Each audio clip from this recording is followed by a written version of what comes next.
सुप्रभातम। प्यारे बच्चों, भारत में ऋषि मुनियों की परंपरा रही है। भारत में बहुत बड़ी महान ऋषि संत हुए और एक से एक बढ़कर के त्याग मूर्ति परोपकारी संत हुए। उन्हीं में थे त्याग मूर्ति महर्षि दधीची।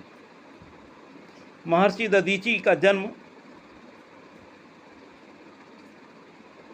यानी अथर्व जिनके पिता थे और चित्ती जिनकी माता थी,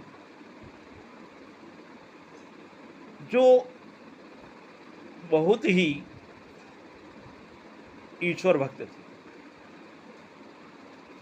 इनके बचपन से संबंधित 3 प्रसंग तुम्हारी जो पाठ्यपुस्तक है ऋषि मुनि भाग 2 के पाठ यानी त्याग मूर्ति दधीची में दिए गए हैं। आज मैं उन्हीं को आपको समझाने जा रहा हूँ। देखिए, पहला प्रसंग है जब ये अपनी माँ के साथ एक पेड़ के आश्रम के बाहर पेड़ के नीचे, दूसरे और भी लोग हैं उस पेड़ पर, यानी तोते और उनके बच्चे घोंसले में रह रहे। तभी एक सर्प उन तोते के बच्चों को खाने के लिए चढ़ता है। सभी लोग देखते हैं, लेकिन कोई हिम्मत नहीं जुटा पा रहा है कि उन तोते के बच्चों को बचाए। महर्षि दधीची यानी जब बालक बने, उनके बचपन में जब उन्होंने देखा तो वो तुरंत दौड़ करके गए और पेड़ पर चढ़ गए। माँ ने मना किया, मत चढ़ो मत चढ़ो, लेकिन वो नहीं माने और वो सीधे चढ़ गए। और सर्प भी बहुत तेजी से घोंसले की तरफ बढ़ रहा था। तुरंत एक पतली टहनी पर उन तोतों का घोंसला था, उसमें तोते के बच्चे थे। जैसे ही सर्प उन बच्चों को खाने वाला था, तभी उन्होंने एक लकड़ी तोड़ करके उन तोते के बच्चों को नीचे गिरा दिया, जिससे उनके प्राण बच गए। तोते के बच्चे नीचे आते ही खुशी से चिल्लाने लगे, चींची करने लगे।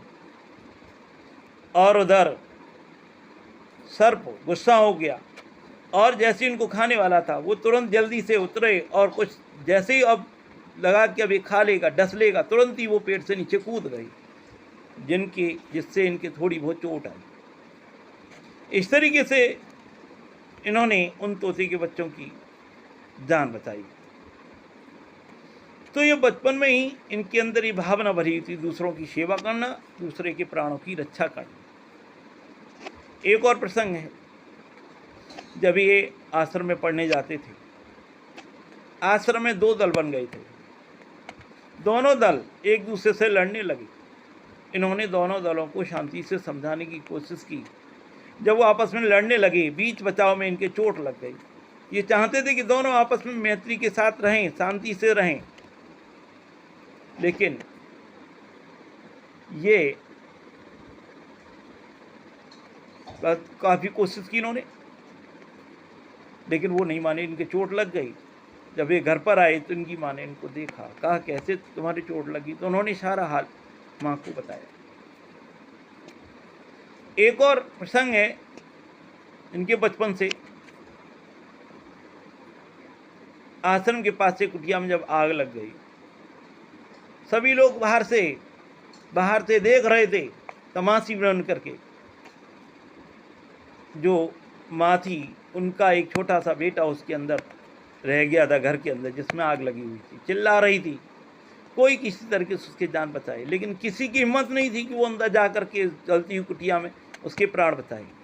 दधीची ने देखा तो उनसे नहीं रहा गया और वो तुरंत गए और उस बच्चे को अपनी गोदी में भर करके ले आए, जिसमें उनके बाल और शरीर झुलस गया था, और उस बच्चे को ला करके उन्होंने बचा लिया, जिससे उनके शरीर पर फफोले पड़ गए और माँ ने उनके शरीर पर लेप लगाकर उनको सही किया। तो इस तरीके से बचपन से ही महर्षि दधीची दूसरों की सेवा करना, दूसरों के प्राणों की रक्षा करना, ये भाव उनके अंदर भरे हुए थे बचपन से बड़े हुए। उन्होंने तपस्या की। इंद्र उनकी तपस्या से प्रसन्न होकर के आए, कहा वरदान मांगो। उन्होंने कहा मुझे ब्रह्म ज्ञान का वरदान दीजिए। इंद्र बोले नहीं, और कुछ मांग लो, उसको छोड़िए। तो नहीं, मुझे ब्रह्म ज्ञान चाहिए, मुझे और से मतलब ही नहीं, जिससे मैं कल्याण कर सकूं। इंद्र बोले ठीक है, मैं दे तो दूंगा, लेकिन आप इसे किसी दूसरे को दे नहीं सकते। यदि आप देंगे तो फिर आपका सिर धड़ से अलग कर दूंगा मैं। तो महर्षि दधीचि बोले ठीक है, नहीं दूंगा मैं किसी को। तो इस तरीके से इंद्र ने उनको ब्रह्म ज्ञान दिया और उसके बाद वो चले गए। इनका विवाह शांति से हुआ और उसके बाद ये रहने लगे आश्रम में। कुछ समय के बाद अश्विनी कुमार इनके आश्रम में आए और इनसे दीक्षा लेने के लिए कहा। पढ़ने लगे। उन्होंने कहा आप हमें ब्रह्म ज्ञान दो। महर्षि दधीचि बोले नहीं, मैंने वचन दिया है कि मैं ब्रह्म ज्ञान किसी को नहीं दूंगा, और मैंने ब्रह्म ज्ञान दिया तो इंद्र मेरा सिर धड़ से अलग कर देंगे। अश्विनी कुमार बोले इसमें चिंता की कोई बात नहीं है, हम तुम्हारा सिर अलग कर देंगे और तुम्हारे सिर पर घोड़े का सिर लगा देंगे। इसलिए तुम अपने घोड़े के मुख से हमें ब्रह्म ज्ञान दे देना, और जैसे ही इंद्र को मालूम पड़ेगा तो वो तुम्हारे घोड़े के सिर को अलग कर देंगे, और जैसे ही तुम्हारे ये धड़ से सिर घोड़े का सिर अलग होगा, हम तुम्हारा असली सिर तुम्हारे उस पर रख देंगे, सिर पर धड़ पर रख देंगे, तुम पुनः वैसे हो जाओगे और तुम्हारा उपचार कर देंगे। अब तो इस तरीके से महर्षि दधीचि ने उनको ब्रह्म ज्ञान दिया, दोनों अश्विनी कुमारों को। और उसके बाद इंद्र को जब ये मालूम पड़ा तो वो अपना तलवार लेकर के आए और उनका सिर धड़ से अलग कर दिया। गुस्से में चले गए। तो दोनों अश्विनी कुमार ने जो उनका असली सिर था अपनी चिकित्सा पद्धति से उनके सिर पर रख दिया और उनको जीवित कर दिया।